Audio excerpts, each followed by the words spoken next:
Hi friends, எல்லோரும் எப்படி இருக்கீங்க? இன்றைக்கி நம்ம வீடியோ என்ன பார்க்க போகிறோம் அப்படின்னு பார்த்தீங்கன்னா, சண்டே வந்து எப்படி போச்சு அப்படின்னு தான் ஃப்ரெண்ட்ஸ் பார்க்க போகிறோம்.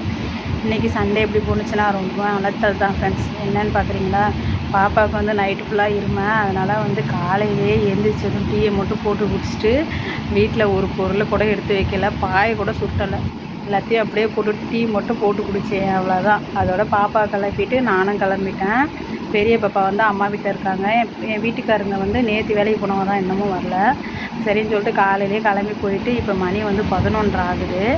11:30 மணிக்கு தான் வீட்டுக்கு வந்தேன். வந்து என்ன பண்ணுறேன் அப்படின்னு பாருங்கள். இங்கே பாருங்கள் பாப்பாவை. வந்ததும் பாப்பா வந்து தூங்க வச்சாச்சு. பாப்பா வந்து தூங்கிட்டு இருக்காங்க. இவங்களை இப்போ கீழே படுக்க போட்டுட்டு இவங்க ஏஞ்சாலும் ஏந்திரிக்கலாம், இல்லை அப்படியே தூங்கினாலும் பரவாயில்ல. ஏந்திரிச்சிட்டாங்கன்னா இன்னும் ஒரு 1/2 மணி நேரம் இங்கேயே உட்காந்துருக்கணும். அவங்க தூங்கிட்டாங்க அப்படின்னா நம்ம வேலையை நம்ம வந்து ஸ்டார்ட் பண்ணலாம். இருங்க, பாப்பா ஃபஸ்ட்டு நான் கீழே படுக்க போட்டுட்டு அதுக்கப்புறமா வந்து என்ன வாங்கிட்டு வந்தேன், எங்கள் வீட்டில் இன்றைக்கி சமையல் என்ன அப்படிங்கிறதெல்லாம் வீடியோவில் பார்க்கலாம். வீடியோ வந்து நீங்கள் ஸ்கிப் பண்ணாமல் பாருங்கள். அப்போ தான் வந்து வீடியோ வந்து உங்களுக்கு பிடிச்சா தான் நீங்கள் லைக் போடுவீங்க. கண்டிப்பாக வந்து எங்களுக்கு சப்போர்ட் பண்ணுங்கள். வீடியோ ஷார்ட்ஸ் எல்லாம் பிடிச்சிருந்துச்சி அப்படின்னா வந்து சப்ஸ்கிரைப் பண்ணிக்கோங்க. வாங்க ஃப்ரெண்ட்ஸ், வீடியோக்குள்ளே போகலாம். பாருங்கள் ஃப்ரெண்ட்ஸ், நான் வந்து தூங்க போகலான்னு ட்ரை பண்ணேன். ஏந்திரிச்சிட்டாங்க. ஏந்திரிச்சு இருமல் வந்ததுனால பால் வேறு எடுத்துட்டாங்க. இவங்களை நான் மறுபடியும் தூங்க வைக்கணும். தூங்க வச்சுட்டு தான் அடுத்த வேலை ஸ்டார்ட் பண்ண போகிறோம் ஃப்ரெண்ட்ஸ். தூங்குங்கிற நினப்பை நம்ம தூங்க வச்சா இங்கே பாருங்கள் ஃப்ரெண்ட்ஸ், நம்மளையும் ஏந்திரிக்க விட மாட்டேங்கிறா, அவளும் தூங்க மாட்டேங்கிறா. அப்படியே நான் படுத்துக்கிட்டு இருந்தோம் அப்படின்னா கண்டிப்பாக வந்து வீட்டு வேலை செய்ய முடியாது. அதனால் ஆளை வந்து அழுவ வச்சாச்சு. அவங்க வந்து இப்போ என்கிட்ட செல்லு கேட்டுட்டு இருக்காங்க. செல்லு கொடுத்தோம் அப்படின்னா செல்லு பார்த்துட்டு கம்முன்னு உட்காந்துருக்கு. பாருங்கள், எங்கள் கிச்சன் வந்து எப்படி இருக்குன்னு பாருங்கள். காலையிலே கிளம்பணும் அப்படிங்கிறனால எந்த வேலையுமே நான் செய்யலை. யாருமே வந்து திட்டாதீங்க. காலைல டீ போட்டதோடு இருக்குது. ஒரு பாத்திரம் கூட கழுவலை நான். அதுக்கப்புறம் பாருங்கள், இங்கே பாத்திரம் இருக்குது, கழுவாமல் இருக்குது. பேக் கேமரா வந்து கொஞ்சம் சரியில்லைங்கன்னா நான் ஃப்ரண்ட் கேமராவிலே வந்து வீடியோ எடுத்துகிட்டு இருக்கேன். அட்ஜஸ்ட் பண்ணிக்கோங்க. பாப்பா வந்து அழுவுறதை நிறுத்தினதுனால நான் வந்து கொஞ்சம் ஜாலியாக இருக்குது. இங்கே பாருங்கள், தூங்குறேன்னு சொல்லிவிட்டு இங்கே பாருங்கள் இப்படி உட்காந்துருக்கேன். இது இப்போதைக்கு தூங்காது இந்த பிள்ளை. சரின்னு சொல்லிட்டு அது வந்து நேற்று துவைச்ச துணி பாயெல்லாம் கிடக்கு பாருங்கள். நான் வந்து மடிக்கவே இல்லை, அப்படியே இருக்குது. எல்லாமே அப்படி அப்படியே கிடக்கு, ஒரு வேலையுமே செய்யலை. இப்போ இது எல்லாத்தையுமே நான் வந்து சரியாக பண்ணி எடுத்து வச்சுட்டு அதுக்கப்புறமா நான் உங்களுக்கு வீடியோ எடுக்கிறேன். ஃப்ரெண்ட்ஸ், வீடெல்லாம் க்ளீன் பண்ணியாச்சு. இங்கே வந்து குழம்பு வந்து கொதிச்சிட்ருக்கு. மீன் குழம்பு நேற்று வச்சது கொஞ்சமாக இருந்துச்சா, சரி நான் சூடு பண்ணிகிட்டு இருக்கேன்.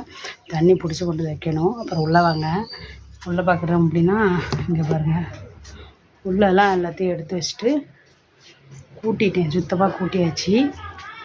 வெளிலையும் கூட்டிகிட்டு இங்கே பாருங்கள், பாத்திரம் 2 கூட பாத்திரம், துணி துவைக்கிற துணி எல்லாத்தையும் வெளியே எடுத்து வச்சு சுத்தமாக கூட்டியாச்சு ஃப்ரெண்ட்ஸ். முடிஞ்சிச்சு. இதுக்கப்புறம் வந்து நம்ம இந்த 2 பாத்திரம் கழுவணும், துணி துவைக்கணும், அதை வந்து சமையல் ரெடி பண்ணணும். வாங்க ஃப்ரெண்ட்ஸ் பார்க்கலாம். ஒன்றுன்னா மீன் குழம்பு நல்லா வந்து சுட்டுடுச்சு. நல்லா வந்து ரொம்ப வந்து ஒரு மாதிரியே சுண்டுன்னு சொன்னாங்களா, அந்த மாதிரி சுண்டி போச்சு. சூப்பராக இருக்கும்ல இந்த மாதிரி மீன் குழம்பு சாப்பிட்டாக்க. இது வந்து சும்மா சைடிஷாக வச்சுக்கலாம் அப்படின்னு சொல்லிட்டு நம்ம வந்து இதை சூடு பண்ணி எடுத்து வைக்கிறோம். ஏன் அழுவாத விக்கல் வருது பாப்பாவுக்கு, வேறு தண்ணி கொடுக்கணும். மீன் குழம்பு பயங்கரமாக ரெடி ஆகிடுச்சு.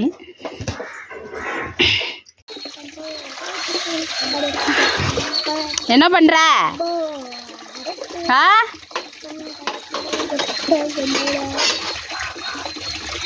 பாத்திரம் ஒரு வழியாக கழுவி வச்சு ஃப்ரெண்ட்ஸ். கழுவிட்டு துணியெல்லாம் நான் வந்து ஊற வச்சுட்டேன். மணி ஒரு 2 மணி வரைக்கும் டேப் வாட்டர் வரும். அந்த தண்ணியில் தான் நம்ம யூஸ் பண்ணிப்போம். அது வரக்குள்ளே நம்ம வந்து துணி துவைக்க முடிஞ்சால் துவைச்சி வச்சுருவோம். பாத்திரத்தை எடுத்து வச்சுட்டேன். அதுக்கப்புறம் உள்ளே என்ன வேலை நடக்குதுன்னு பாருங்கள். சமைக்கிறதுக்கு வந்து ஒரு பக்கம் வந்து அடுப்பில் வந்து உலை வச்சாச்சு சமைக்கிறதுக்கு. அதுக்கப்புறமா வந்து குக்கரில் மட்டன் நல்லா வந்து மஞ்சள் உப்பு போட்டு நல்லா அலசிட்டு குக்கர் வந்து விசில் போடுறதுக்காக எடுத்துகிட்டு வச்சுருந்தேன். அதே போல் எல்லாத்தையும் ரெடி பண்ணி விசிலும் போட்டு விட்டாச்சு ஃப்ரெண்ட்ஸ். கறி வெந்ததும் குழம்பு ரெடி பண்ணோம். ஒரு வழியாக நம்ம வீட்டில் வந்து லஞ்சுக்கான சாப்பாடெல்லாம் ரெடி ஆகிடுச்சு. எல்லாம் ரெடி பண்ணி பாப்பா 2 பேருக்குமே வந்து சாப்பாடு கொடுத்துட்டு அவங்க வந்து தூங்க ஆரம்பிச்சிட்டாங்க. தூங்க வச்சாச்சு. இது எல்லாமே சாப்பிட்டுட்டு வச்சுருக்கோம். என் வீட்டுக்காரர் வந்ததும் சாப்பிட்ணும். இங்கே பாருங்கள், எங்கள் அம்மா வந்துருந்தாங்களா, எங்கள் அம்மா வந்து ஒரு பக்கம் படுத்து தூங்குறாங்க பாருங்கள். அந்த பாப்பா பெரிய பாப்பா தூங்குது, இங்கே வந்து சின்ன பிள்ளை தூங்குது. மணி பார்த்திங்க அப்படின்னா மணி வந்து 2:54 ஆகுது. இதுக்கப்புறம் என்ன வேலை அப்படின்னு பார்த்தீங்கன்னா, ஆமாம் வந்துட்டாங்க, வந்தாச்சு. சாப்பிட்ணும். சாப்பிட்டதுக்கப்புறமா தான் வந்து அதுக்கப்புறமா தான் எல்லா வேலையுமே செய்யணும். அவ்வளோதான் ஃப்ரெண்ட்ஸ். இருங்க வரேன், நாங்கள் சாப்பிட்டு வருவோம். ஃபேன் வேறு வெய்ய டைமாக இருக்கனால சுத்தமாக காற்றே கிடைக்க மாட்டேங்குது. அதான் சின்ன ஃபேன் எடுத்து போடுறாங்க எங்கள் மாமா.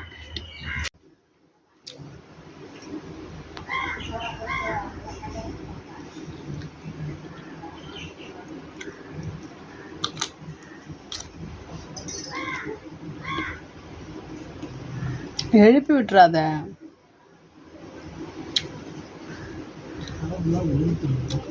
வேர்க்குதுன்னா ஃபேன் பத்துரு. எனக்கு இன்னும் 2 ஃபேன் வாங்கி கொடுத்தா நல்லாயிருக்கும்.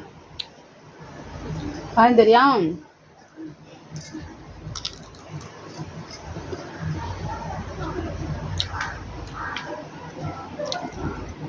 மாமா வந்து கொஞ்சமாக சோறு கேட்குறாங்க.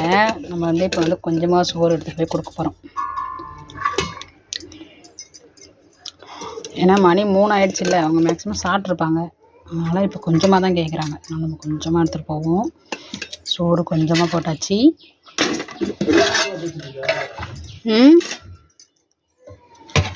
இப்போ வந்து குழம்பு ஊற்றுவோம்.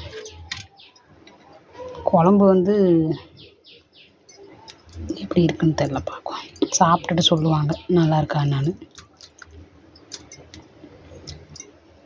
கொஞ்சம் தண்ணியாக தான் வச்சுருக்கேன். இந்த குழம்பு கொஞ்சம் தண்ணியாக வச்சா தான் நல்லாயிருக்கும். அதனால் தண்ணியாக தான் வச்சுருக்கேன். சாப்பாடு ரெடியாக போட்டாச்சு. இதுக்கப்புறம் பார்த்தீங்க அப்படின்னா நம்ம முட்டை கிரேவி கொஞ்சமாக வச்சுருவோம். எப்படின்னா ரசம் தொட்டுப்பாங்க, அப்படியே போய் கொடுத்தா சாப்பிட்ருவாங்க.